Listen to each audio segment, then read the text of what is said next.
바울이 제3차 전도 여행 중 에베소에서 사역을 할 때 한 가지 희한한 기적이 일어났습니다.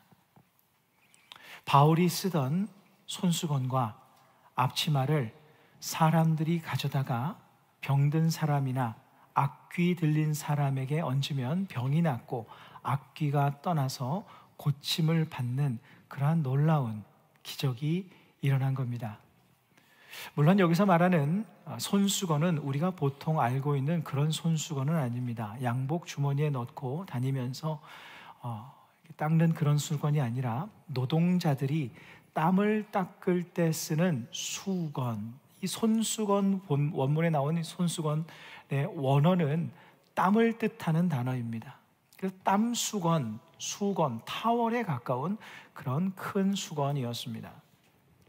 앞치마 또한 우리가 주방에서 입는 그런 얇은 앞치마가 아니라 노동자들이 나무를 다루다가 또 가죽을 다루다가 자기 몸을 보호하기 위해서 갈았던 그 앞가리개 같은 그 앞치마를 앞치마, 오늘 본문에서 이렇게 표현하였습니다. 바울에게는 그런 손수건과 앞치마가 있었다는 것, 그것이 무엇을 알려주냐면 바울은 항상 일을 하면서 사역을 했다는 것을 알려줍니다. 물론 바울에게 재정 후원자들이 있었지요. 그런 후원자들을 만나서 또 은혜를 누리기도 하였지만 그들은 지금 다 다른 도시에 있고 다른 도시에서 일하며 사역하며 있습니다. 그래서 바울은 자신의 생계를 유지하기 위해서 일을 병행할 수밖에 없었습니다. 그의 본업은 천막 제조업이었기 때문에 매우 바쁜 생을 살았습니다. 그의 일과는 이러했습니다.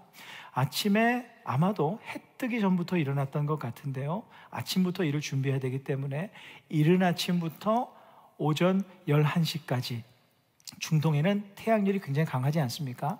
오전 11시까지 열심히 일을 하고 11시부터 4시까지는 중동에 있는 모든 노동자들은 다 쉬었다고 합니다. 너무 태양열이 뜨겁기 때문에. 그리고 부자들은 그때에 목욕을 하기도 했답니다. 그 4시가 되면 다시 일을 이어가서 해가 떨어지기 전까지 늦지막한 저녁까지 계속 일을 했던 겁니다. 그렇다고 바울이 11시부터 4시까지 쉼만 가졌느냐? 그것도 아닙니다. 우리가 지난 시간에 나눴던 대로 두란노 서원에서 하나님의 말씀을 제자들과 함께 나누며 말씀을 강론하는 일에 전무했습니다. 그러니 바울은 아침에 일어날 때부터 잠자리에 누울 때까지 정말 쉴 틈 없이 일하고 사역하고 일하고 사역하고 했던 것이 바울의 에베소에서의 삶의 루틴이었습니다. 그 상황에서 사람들이 손수건과 앞치마로 귀신들이 물러가고 병이 낫는 역사를 경험하게 된 겁니다. 이 기적의 이야기를 들으면서 우리의 삶에도 그런 기적이 일어나기를 간절히 바라는 분들이 많습니다. 그런 기대가 나쁜 것은 아닙니다. 지금은 제가 그런 분들을 거의 못 봅니다만 제가 초등학생, 중학생 이런 학생 때만 하더라도 그런 분들이 참 많았습니다. 특별히 부흥사 목사님들이 손수건을 가져오셔서 싹 꺼내셔서 딱 던지면 병이 낫고 귀신을 내쫓고 이렇게 시도하는 목사님들이 많았습니다. 나을 수도 있겠죠. 그렇죠? 하나님께서 역사하시면 무슨 일이든 일어날 수 있습니다. 바울도 손수건과 앞치마로 했으니 하나님은 살아계셔서 지금도 역사하신다, 이렇게 말씀하시는데 저는 틀린 말이 아니라고 생각합니다. 하나님은 이 이상의 역사들도 얼마든지 행하시는 살아계신 전능하신 하나님이십니다. 실제로 그런 일이 일어나면 얼마나 좋겠습니까? 여러분 중에 제 손수건을 드릴 테니까 아픈 사람이 있으면 가져가셔서 딱 얹었더니 딱 낫더라, 얼마나 좋겠습니까? 그 아마 시카고가 뒤집어지지 않겠습니까? 저는 앞치마가 없으니 겉옷이라도 가져가셔서 회사에 딱 가져가시면 그 골치 아픈 문제가 싹 해결됐다, 얼마나 놀랍습니까? 참 귀한 은혜가 될 것이지만 오늘 본문은 그렇게 적용하라고 우리에게 주신 말씀이 아닙니다. 성령 충만한 바울의 손수건과 앞치마를 가져갔더니 문제가 해결됐다, 그러므로 우리는 성령 충만해야 된다. 얼핏 들으면 굉장히 맞는 말 같은데 사실은 그런 이야기 아닙니다. 바울처럼 기도와 말씀으로 충만하면 그 주변의 모든 문제가 해결되고 형통하게 된다. 그러므로 기도와 말씀으로 충만하자. 맞는 말 같은데 사실은 그런 이야기가 아닙니다. 기도와 말씀으로 충만하고 성령 충만한 것은 너무나 중요한 것이지만 그렇다고 모든 삶의 문제가 없어지는 것이 아닙니다.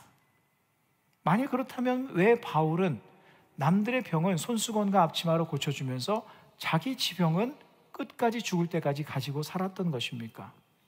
그것만 보아도 우리가 잘못된 생각을 할 수 있다는 것이죠. 성령 충만은 문제를 해결하기 위함이라기보다는 문제를 이기는 능력을 위한 것입니다.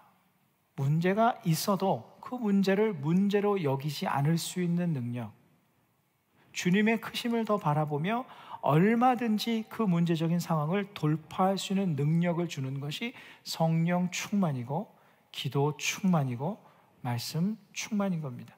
더구나 잘 보십시오. 본문을 다시 읽습니다. 하나님이 바울의 손으로 놀라운 능력을 행하게 하시니 심지어 사람들이 바울의 몸에서 손수건이나 앞치마를 가져다가 병든 사람에게 얹으면 그 병이 떠나고 악기도 나가더라. 여기서 놀라운 능력은 wonderful 이런 뜻이 아니라 원문을 보면 이게 튠카노라는 헬라어인데요, 이것은 예외적인 이런 뜻입니다. exceptional. 그러니까 예외적으로 한 번 일어나는 일이었다는 겁니다. 그러니까 바울의 사역의 기록을 보면 이런 똑같은 기적이 동일하게 반복되었다는 기록이 없습니다. 그럼 무슨 뜻입니까? 예외적으로 일어나는 것은 일반적이지 않다는 겁니다. 그럼 이것은 우리에게 무엇을 말씀하고 있는가? 손수건과 앞치마를 통해 일어난 기적 자체에 우리가 집중할 것이 아니라는 겁니다.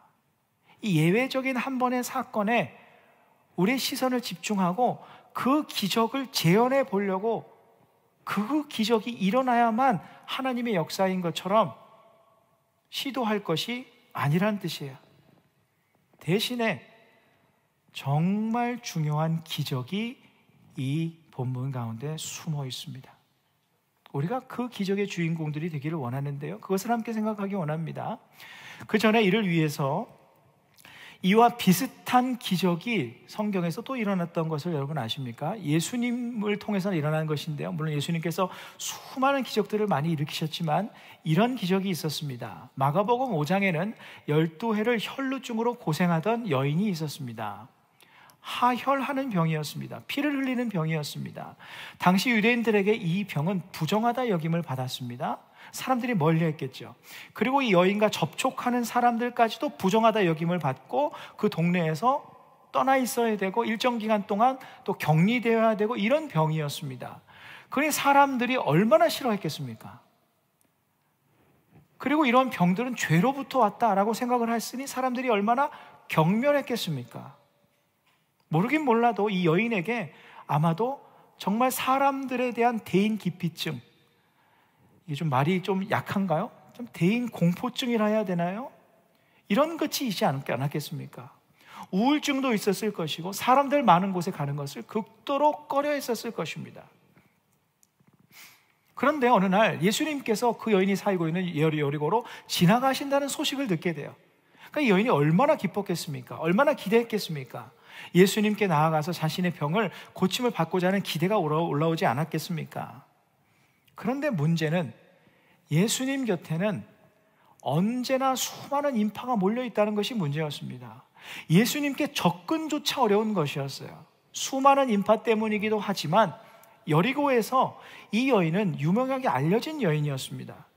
이 여인의 정체가 딱 탄로나면 그 수많은 여리고 사람들이 순간 분노할 수도 있는 거예요. 그러면 정말 생명까지도 위태할 수밖에 없는 그러한 상황이었습니다. 그럼에도 불구하고 이 여인은 용기를 내어서 무리를 뚫고 가서 끝까지 예수님께 위치했습니다. 그 예수님의 옷에 손을 대었죠. 예수님의 옷에만 손을 대어도 내가 나으리라는 생각을 했기 때문입니다. 그리고 예수님의 옷에 손을 대었을 때 그 여인의 병은 깨끗이 나음을 얻었습니다. 자, 이 이야기도 똑같습니다, 여러분. 기적 그 자체에만 집중하면 안 됩니다. 기적은 너무나 소중한 것이지만 기적에만 집중하면 이야기를 잘못 이해하게 되는 겁니다. 이 여인처럼 옷가에만 손을 넣어도 모든 사람들이 구원을 받았다, 나음을 얻었다.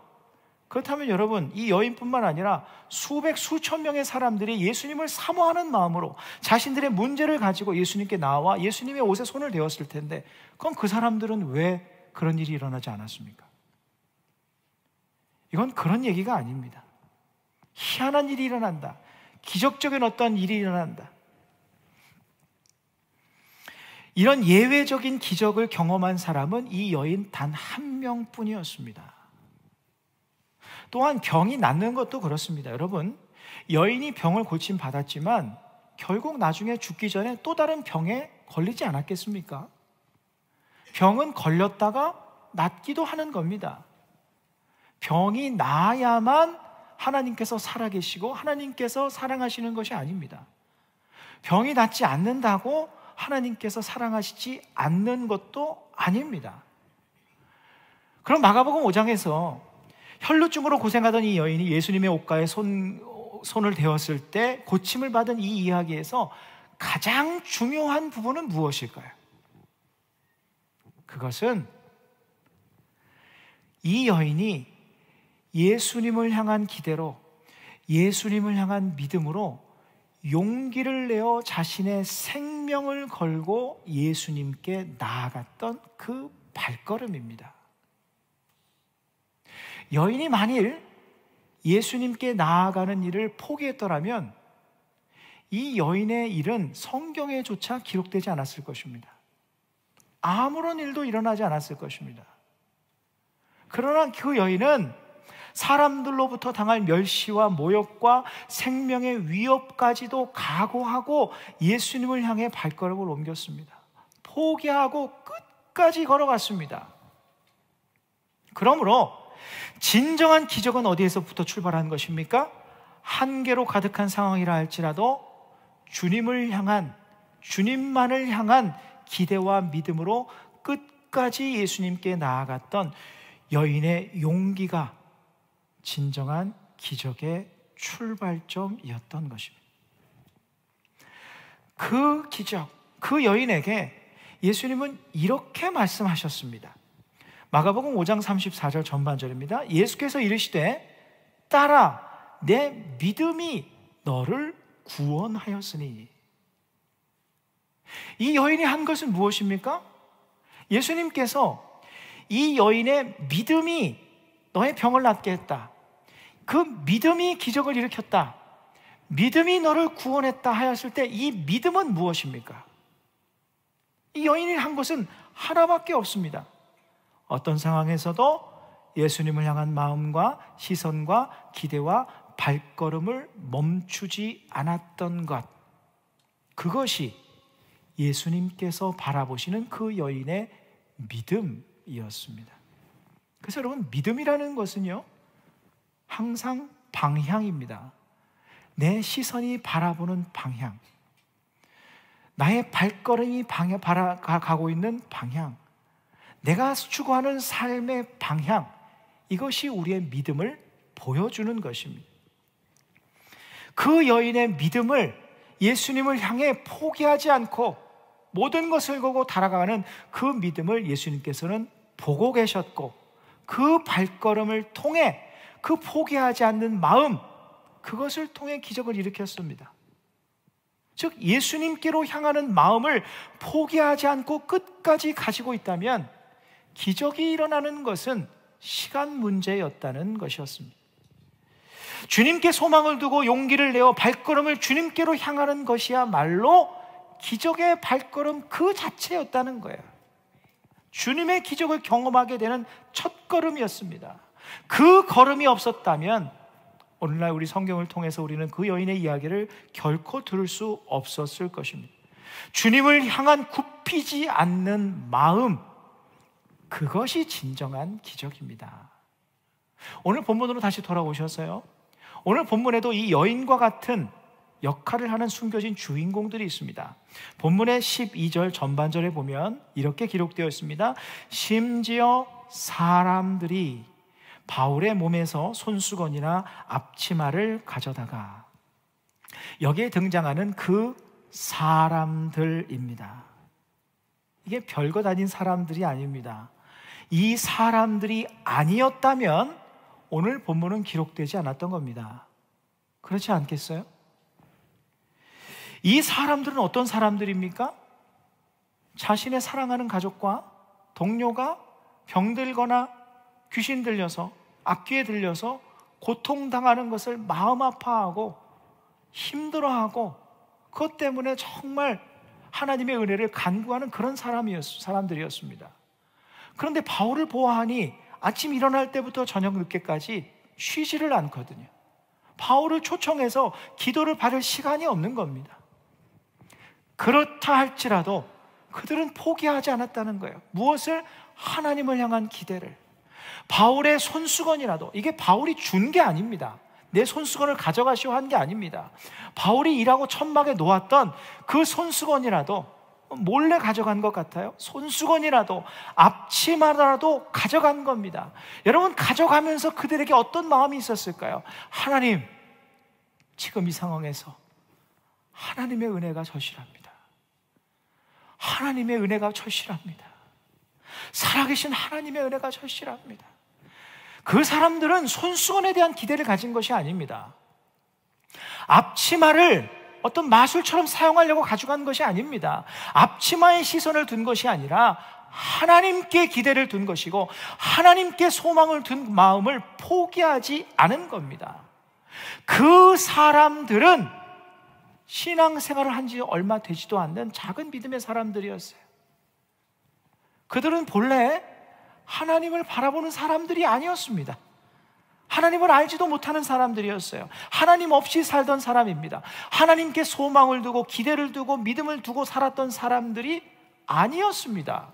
그런 그들이 예수를 믿어 삶의 한계 속에서도 하나님께 시선을 고정하고 어떻게든 하나님을 의지하려고 발걸음을 옮겼던 그 발걸음이 진정한 기적의 산물 아닙니까? 사랑하는 성도 여러분, 기적은 이미 우리 안에 있습니다. 여러분, 다른 곳에서 기적을 찾을 필요가 없습니다. 기적을 일으키시고 온 세상을 주관하시는 그 주님이 지금 우리 안에 계십니다. 죽은 나사로를 살리시고 병든 자를 일으키시고 부활하신 그 주님, 온 세상을 다스리시는 주관자이신 그 주님이 지금 우리 안에 계시다는 것, 그것이 기적 아닙니까? 나 같은 자를 위해 십자가를 지시고 나를 살리시기 위하여서 생명을 바치신 그 사랑을 우리가 받았다는 사실이 기적이에요. 나처럼 자격도 없는 사람을 끝까지 놓지 않으시고 사랑하시겠다고, 주님을 끊임없이 실망시켜드리고 주님의 마음을 끊임없이 아프게 하는 연약함과 부족함이 있는 우리를 끝까지 포기하지 않으시고 우리와 함께 하시며 우리의 인생을 붙드시는 그 주님의 함께 하심이 기적입니다. 눈에 보이지 않아도 그 주님을 우리가 사랑하겠다고, 그 주님을 붙들겠다고, 그 주님께 나의 신뢰와 믿음을 두겠다고 주님을 붙들며 살아가는 우리의 모습 자체가 기적 아닙니까? 사람들은 이런 모습을 손수건과 앞치마를 가져가는 것처럼 어리석은 것처럼 볼 수 있습니다. 그러나 그것이 기적인 겁니다. 어떤 상황에서도 주님께 소망을 두고 믿음을 두고 살아가는 일을 포기하지 않는 것, 아무리 분주해도 아무리 바빠도 주님께 기도하며 주님의 말씀 앞에 나아가는 일을 포기하지 않고 그곳에 우선순위를 두고 사는 삶, 그것이 우리에게 일어나고 있는 기적의 순간들입니다. 예수님께서는 혈루증 여인의 주님을 향한 그 포기하지 않는 그 마음을 기적의 도구로 사용하셨습니다. 하나님께서는 바울의 손수건과 앞치마라도 가져가며 하나님을 향한 소망을 놓지 않았던 그 사람들의 그 간절한 마음을, 그들의 기대를 기적의 도구로 삼아 역사하셨습니다. 지금 여러분이 어떤 상황에서도 여러분의 관심이 주님의 뜻과 계획을 향하고 있습니까? 여러분의 소망의 대상이 주님이십니까? 주님을 향한 믿음과 신뢰입니까? 그러면 이미 여러분은 기적의 사람들입니다.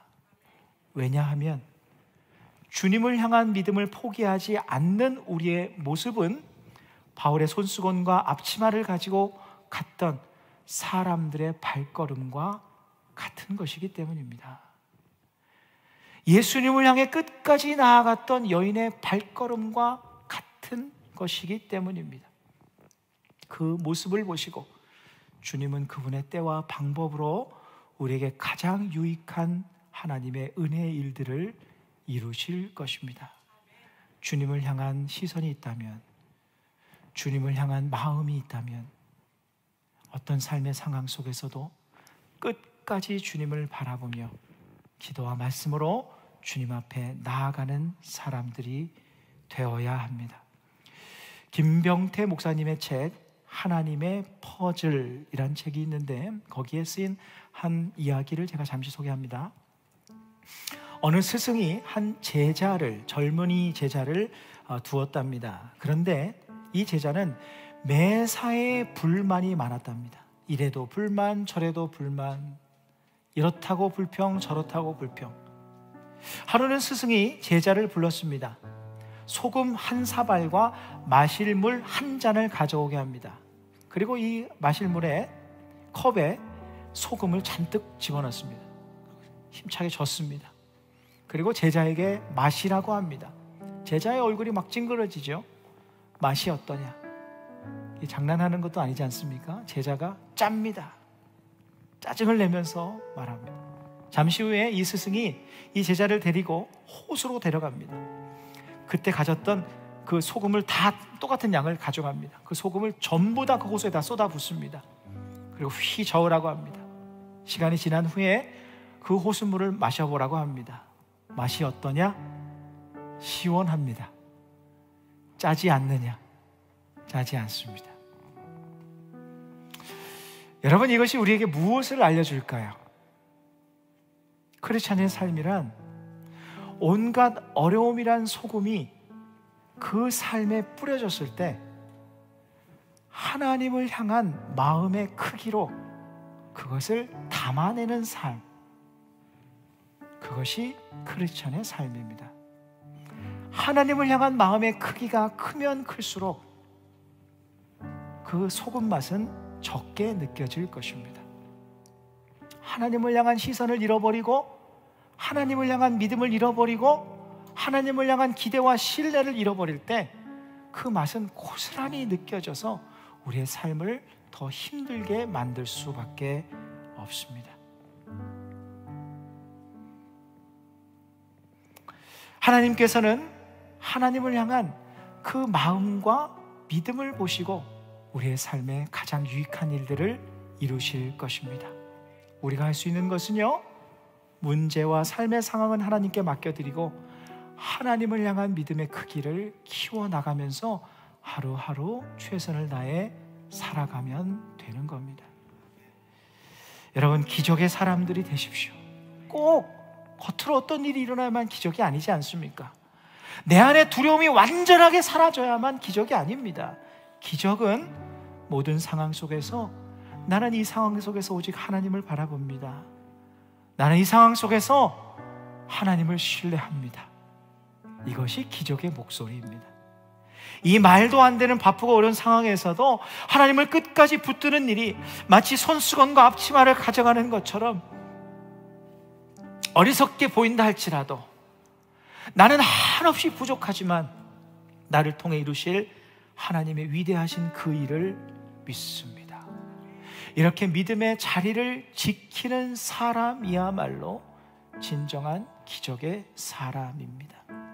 그런 우리의 모습을 통해 하나님께서는 그분의 예비하신 은혜의 역사들을 우리의 눈으로 보게 하실 것입니다. 우리가 살아가는 그 순간순간이 기적임을 잊지 마십시오. 기적의 주님과 동행함을 잊지 마십시오. 항상 주님을 붙들고 승리하는 우리가 되기를 소망합니다.